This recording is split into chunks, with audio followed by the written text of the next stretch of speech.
teman-teman semua, kembali bersama saya di Dapur Nok. Kali ini saya akan berbagi bagaimana membuat teriyaki sauce.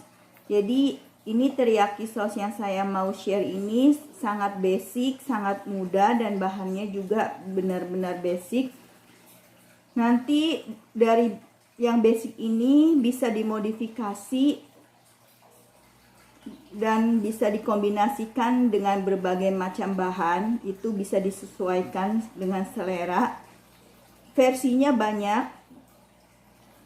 Ada yang menggunakan maizena, ada yang menggunakan sesame seed, ada yang menggunakan kaldu ayam, ada yang menggunakan sayur juga. Jadi itu nanti bisa dimodifikasi sendiri. Yang penting basicnya dulu. Ini bahan untuk membuat teriyaki sauce. Baiklah, kita siapkan bahan-bahan apa saja yang dibutuhkan. Sebelumnya saya mau tegaskan kalau untuk membuat saus yang versi Jepang, diusahakan bahan-bahannya juga yang dari Jepang. Jadi kayak misalnya ini soy sausnya diusahakan emang soy saus yang original, khusus produk Jepang, ataupun misalnya produk China atau produk lainnya, tapi dia yang original soy sauce. Jangan gunakan kecap manis Indonesia atau kecap manis yang versi negara lain misalnya, nanti rasanya jadi berbeda. Jadi bahan apa saja yang dibutuhkan? Ini soy sauce, mirin. Untuk versi yang basic ini saya gunakan mirin supaya misalnya teman yang muslim tidak boleh mengkonsumsi yang beralkohol. Mirin ini tersedia yang non alkohol di toko yang Jepang itu. Jadi teman-teman bisa juga membuatnya dengan mirin yang non alkohol. Kalau ada versi yang memang dia dicampur dengan sake, itu juga bisa disesuaikan gimana dengan selera masing-masing. Kali ini saya benar-benar hanya menggunakan mirin, soy sauce, ini madu,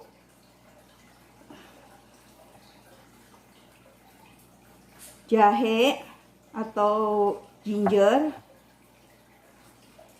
bawang putih atau garlic. Alat atau bahan lain yang dibutuhkan untuk memasak, kita sediakan panci.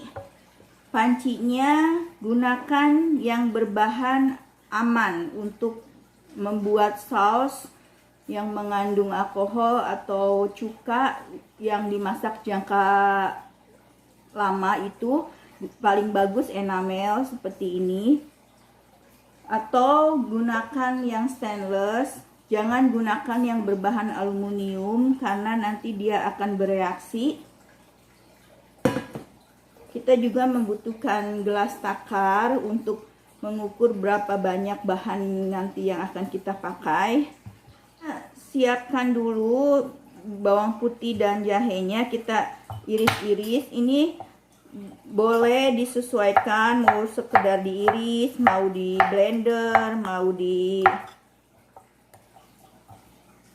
chop, terus nggak apa-apa karena ini cuma buat perasa, karena nanti akan disaring.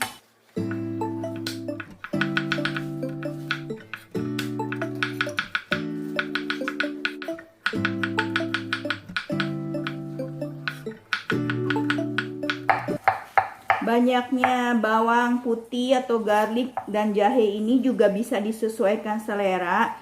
Kalau misalnya mau dengan rasa yang strong, jahenya boleh ditambahkan. Ini saya gunakan 80 gram jahe dan 50 gram bawang putih.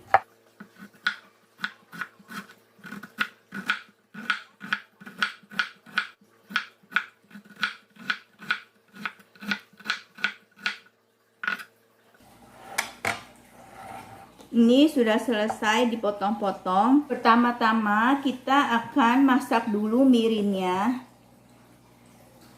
Kali ini saya akan memasak 2 cup mirin.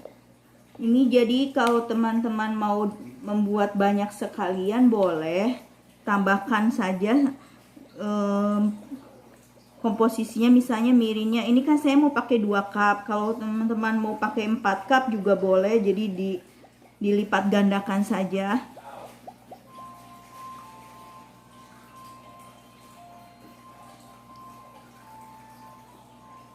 Ya, ini 2 cup ya. 2 cup. Saya masak dulu mirinnya sampai dia mendidih. Nyalakan dengan api sedang saja. Sambil menunggu mirinnya mendidih, kita siapkan soy sauce-nya. Ini soy sauce-nya saya pakai merek Kikkoman, tapi yang produk Jepang.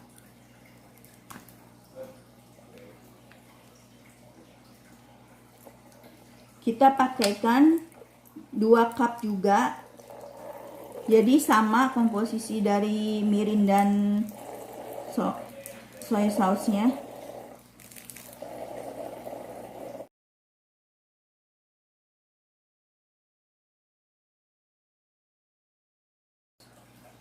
Satu botol habis semua, 2 cup.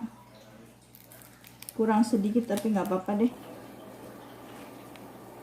Ini mirinnya sudah mulai mendidih. Dan ini saya menggunakan panci besar, jadinya dia tidak terlalu berbusa. Kalau misalnya teman-teman ingin membuat lebih banyak dan bahannya juga banyak, itu gunakan panci yang cukup besar supaya nanti dia tidak tumpah saat mendidih. Atau kalau misalnya berbusa, bisa gunakan alat ini untuk membakar busa yang di atasnya, misalnya seperti ini.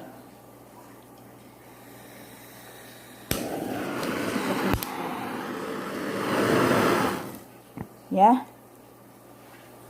Jadi dia busanya tidak akan tumpah. Setelah mendidih, kita tambahkan soy sauce-nya.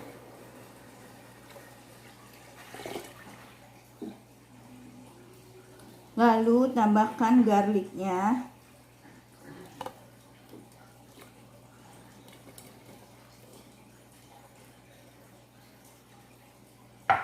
Juga jahenya.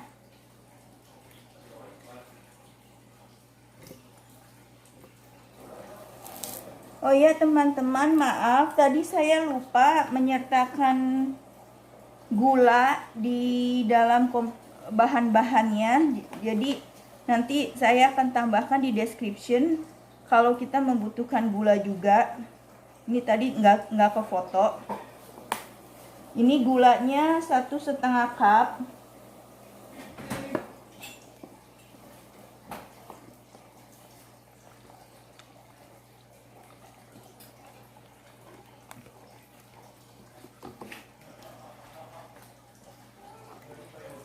Lalu kita tambahkan madunya.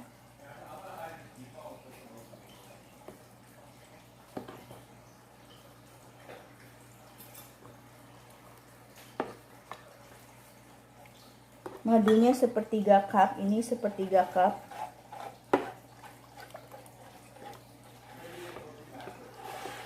Kita masak sampai nanti kita tes kekentalannya.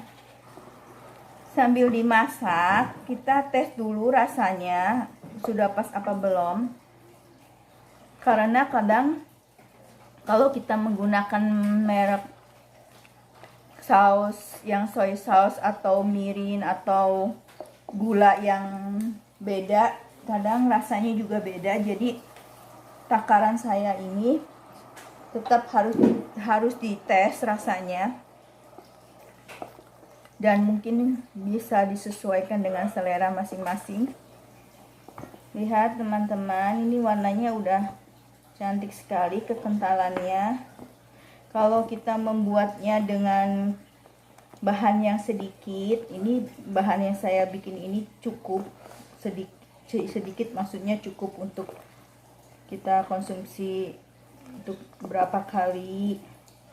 membuat masakan. Ini akan lebih cepat proses pematangannya, tapi kalau misalnya teman-teman mau membuat banyakan, tambahkan bahannya, itu jadi prosesnya juga lebih lama karena dia proses pematangannya lebih lama. Kalau misalnya teman-teman ingin membuat banyak sausnya, boleh tambahkan bahan-bahannya 2 kali atau berapa kali sesuai kebutuhan. Ini saya bikin dengan takaran untuk satu family berapa kali masak. Kita bisa cek apakah sausnya udah siap atau belum dengan cara seperti ini.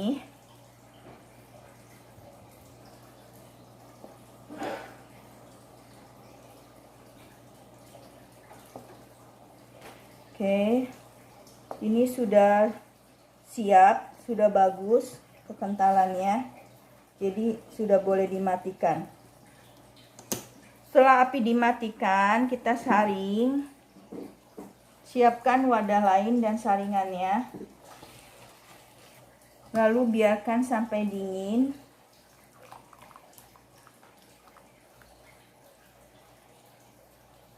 Setelah dingin dan siap, itu sebaiknya nanti disimpan dulu di dalam kulkas, atau kalau misalnya ditaruh di dalam wadah botol, jangan langsung gunakan saat ini juga, tapi nanti tunggu sampai dia benar-benar dingin.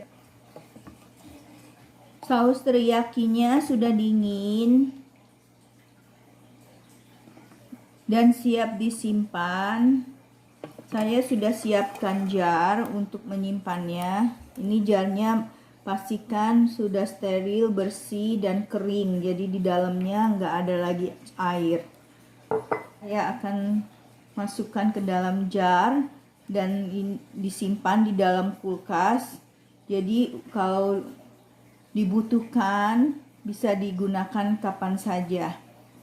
Oke teman-teman, semoga videonya ini bermanfaat dan teman-teman bisa membuat sendiri saus teriyakinya di rumah. Terima kasih untuk yang sudah subscribe. Yang belum subscribe, silahkan subscribe, like, comment, and share this video.